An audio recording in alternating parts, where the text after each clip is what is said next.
And this is pound for pound boxing. Your boy said we break. We pull back, no punches. Pavlik versus Taylor 2 breakdown. And first of all, we want to give a big thank you to the Islander from Boxing Info. Thank you for the great poster of Miguel Cotto versus Shane Mosley. We greatly appreciate it. Hopefully, you know, sometime in the future we can meet up again and we can make a show happen for the fans. Now moving into the fight, Pavlik versus Taylor. Pretty much this is the prediction. I'm going with the same prediction I had last time. Pavlik by knockout, but I see Taylor doing a better fight in this one. I'm pretty much going with the same prediction I had last time. That was Taylor. So the same prediction. Moving into the fight, I think there's many ingredients for the success for the recipe that Pavlik needs to beat Taylor. That's going to be first that 1-2 punch. It was effective all night long. The jab and then the overhand right connected. Why isn't it going to connect now? The strength. He's definitely got more power than Taylor. What he did to Miranda and what he did to Taylor, nobody else has been able to accomplish. So definitely he's got the check mark on the strength side.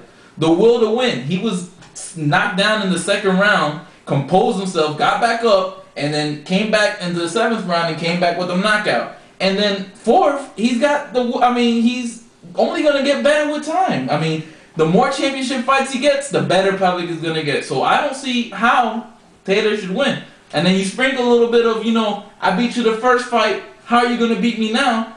I don't see Taylor winning. Well, I see Taylor winning for this reason. Number one, Taylor's corner is going to be a completely different corner. There's a lot of disparity between him and Emmanuel Stewart, and now he's back with his old trainer who was training for several years. They had the abilities to get to the championship fight the first time before Emmanuel Stewart came in, and now they're going to continue that relationship, and I think that's going to be much better for Taylor. He's going to be in his comfort zone. He's definitely going to be more focused. I think the very first time that they fought, as much as he says he went to the Poconos and he was focused on this fight, I think he overlooked Pavlik. I think that in the second fight, he is definitely more focused. Pavlik was being an overhyped fighter at the time, beating Miranda, and he definitely believed that Miranda and Pavlik were not at his level. He just recently beat, you know, Bernard Hopkins at that time, and he was like, these two guys are definitely not on Bernard Hopkins' level. They don't have the credentials that Bernard Hopkins did, so therefore, why could they beat me? I'm the king of the 160-pound division, and now that this second fight is going on the go, Pavlik is definitely showing what he can do in the ring. He's going to be more focused for that. He's not going to be overlooking Pavlik like he did previously, and I think he's going to be more focused. Number 3, and probably the most important ingredient is boxing. This is the sweet science. It's not about just going in there and knocking each other's heads off and definitely. That's what I like to see, though. That's what we like to see. But in Taylor's defense, I mean, he's gonna have to box this kid. He cannot stand in front of Pavlik. That 1-2 will land unless you box him, and that's by giving him angles, not backing up straight to the back. Teddy Alvarez always makes a point saying, hey, don't come back straight back, because if you're going to catch that too, what you're going to do is you're going to come back in angles and get him with different types of punches in there. And I think that, you know, Taylor's background, he's got a very good amateur background, and that's going to play into this. And 4, I just think that, you know, the pounds, now Taylor is going to carry 6 more pounds. Before, in the very first fight, he said that he was, you know, it took him a lot to get to 160. It was, you know, weight does make a difference. And definitely in boxing. That's why some weight divisions are like 2 pounds away. No doubt about that. And I think that the weight, the extra 6 pounds, are only going to help Taylor.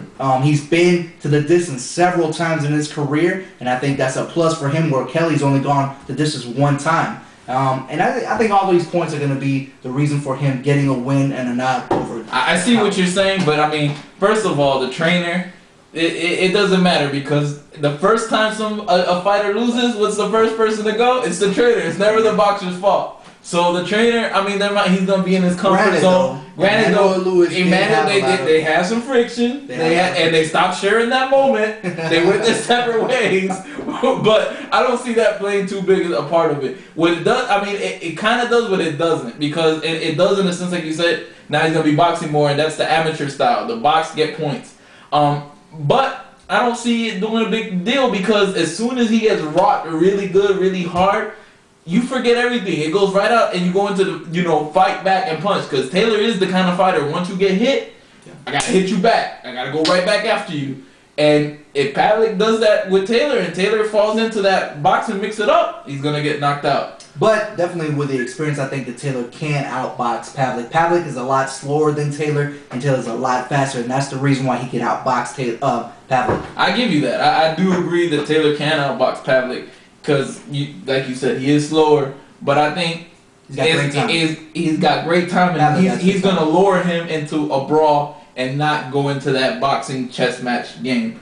Also, I mean, like you said, he's got the experience, and he overlooked him in the first one. But I think just now, I don't know. I just can't see Taylor winning. That's pretty much how it sums it up for me. I just think that Taylor he's shown a lot better in his past fights than what he did against Pavlik. Definitely. I think, he saw this man who was overhyped. He saw that, look, I'm going to take him out because he's not going to be in my division. I'm the king of this division, and I got bigger, better fights waiting for me after this fight against Joe Kaze, whatever. I think all that played a part. And in this fight now, he's focused on this cat. He's not overlooking. This is do or die for Taylor, or at least in his mindset. And he said, he's been quoted a lot saying that if I got him hurt this time, the second time around, I'm not going to let him go. I'm going to be on him. And hopefully it's not about him punching himself out, because he did that in the first fight when he punched himself out. If he has him hurt, he just be smart with it. Measure him with the jab and go in for the. And I think he was saying that in reference to the added 6 pounds and not having to struggle to make weight. But at the same time, I think those 6 pounds are going to do a lot of good for Kelly Pavlik, because he's already been at that weight. He's already made weight, and he's been there for a while now. Yeah. And, now he says he didn't have to struggle to make weight. And, boxers, if you look at the boxers that move up in weight, punchers that move up in weight, 9 times out of 10, they carry that punch with them. They don't carry it 20 pounds over their weight limit, Tito Trinidad, but they do. When Tito Trinidad was 147, 154, same thing. Now 160, 166. Pavlik is gonna carry that punch, and it's gonna come a little bit stronger and a little bit firmer, because now he can settle into those punches. Either way, this fight is gonna be explosive, and I can't wait to see it. I agree, and like we said earlier, going with Taylor. I'm going with Pavlik. Now we got to talk about this fight, because it was a hell of a fight. Nobody expected it. It was Quintana punishing Williams. Knowledge, what do you got to say on that? This was an exceptional fight. I love this fight. I'll be honest. I mean, I was on the edge of my seat on this fight. Okay, granted, Don Pa and I, we both predicted Williams would win. I think most of the boxing world and analysts out there said that Williams was going to win. That was a clear shot. He was. Definitely. I mean, you got to look at the schematics of the thing. You got Cotto that demolished Quintana so fast, in the little time that he did it in 7 or 8 rounds. 5 rounds. 5 rounds, and then you got Paul Williams, who beat up somebody that was most feared by everybody, Margarito. So, I mean, logically, if you think about it logically, I mean, Williams' height, his reach advantage, and the fight that he did against Margarito, and then you think of Quintana. Just got destroyed. So, I mean, realistic, exactly. Williams defeated. Exactly. If you think about it logically, that's what Williams was going to be the one to win. It didn't play out, because the way it played out was Quintana just being such a smart fighter. He fought in angles. He didn't fight Williams. Williams couldn't touch him with that jab. And the times that he did, Quintana just tied him up, and he made Paul the Punisher Williams just struggle the whole time. He smothered all his punches. Even Paul smothered his punches. He would come in on the inside, and that's not really his fight. He should stay from the outside with that jab. He couldn't even do that, because Quintana countered with that straight left and that right hook all night long. Cut both his eyes up. Williams, I mean, and it happened for 12 rounds. I mean, because basically the first 5, I'd say the first 4 rounds were Quintana. Then Paul Williams did come back, and he made a good attempt to take over the fight. But Quintana's will, and I think this played the most of everything, was his will to win. His will to win just took over the fight. And he just landed better shots throughout the whole night. Definitely. So all you haters that came talking smack to us after Quintana won, all I gotta say is, you guys were nowhere to be seen. You guys were all missing in action before the fight happened, and nobody said nothing. But, we both were going for Quintana at the fight, just because we're from Puerto Rico, man. We like to see our boxers shine. So, congratulations, Quintana.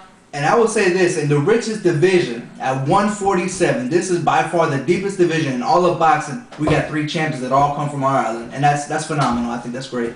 Should be known. And that's it for today's episode, guys. I hope you enjoyed it. If you like what you see, man, we greatly appreciate if you would subscribe. Let us know that we're doing good. Hit us up with questions for the emails, for the mailbags. We're also about to start doing mailbags on our website, so we need a lot of questions. Start sending them in. And this is Pound for Pound Boxing. Voice of New Generation. We pull back, no punches.